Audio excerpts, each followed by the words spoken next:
Hello everyone, welcome to our channel. బంగాళాఖాతంలో ఏర్పడిన ఉపరితల ఆవర్తన ద్రోణి తెలుగు రాష్ట్రాల్లోని పలు జిల్లాల్లో రానున్నటువంటి వారం రోజుల్లో కురనున్నటువంటి వర్షాలు వివరాల్లోకి వెళ్దాం. వాతావరణ పరిస్థితులు తెలుసుకుందాం. వాటన్నిటికంటే ముందు మీరు ఇంకా మన ఛానల్ కనుక సబ్స్క్రైబ్ చేయనట్లయితే వెంటనే సబ్స్క్రైబ్ చేసి పక్కన ఉన్న బెల్ ఐకాన్ని కూడా క్లిక్ చేసేయండి. దక్షిణ బంగాళాఖాతంలో ఏర్పడిన ఉపరితల ఆవర్తన ద్రోణి ప్రభావంతో తెలుగు రాష్ట్రాల్లో ప్రస్తుతానికి రానున్నటువంటి వారం రోజుల్లో వర్షాలు పడతాయని హైదరాబాద్, అమరావతి వాతావరణ కేంద్రం వెల్లడించింది. ఉపరితల ఆవర్తన ద్రోణి ప్రభావంతో రాయలసీమ, దక్షిణ కోస్తా ప్రాంతాల్లో మరొకసారి తేలికపాటి నుంచి మోస్తరు వర్షపాతం నమోదు కానుంది.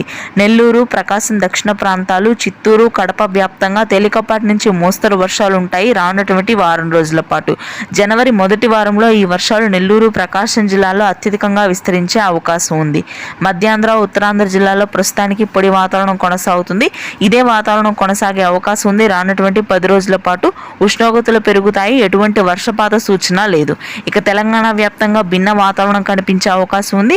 దక్షిణ తెలంగాణ ప్రాంతాల్లో తేలికపాటి నుంచి మోస్తరు వర్షాలు ఉంటాయి. మధ్య తెలంగాణ, హైదరాబాద్ నగర ప్రాంతంలో మాత్రం ప్రస్తుతానికి చలి తీవ్రత పెరగనుంది రానున్నటువంటి 4 రోజుల్లో. ఇక ఆ తర్వాత ఉత్తర తెలంగాణలోని నిజామాబాద్, ఆదిలాబాద్, నల్గొండ, ఖమ్మం, భద్రాద్రి, కొత్తగూడెం జిల్లాల్లో కూడా ప్రస్తుతానికి పొడి వాతావరణం కొనసాగుతుంది. ఉష్ణోగ్రతలు కూడా పెరిగే అవకాశం ఉంది. ఇది ప్రస్తుతానికి ఉన్న తెలుగు రాష్ట్రాల latest weather update. Thanks for watching.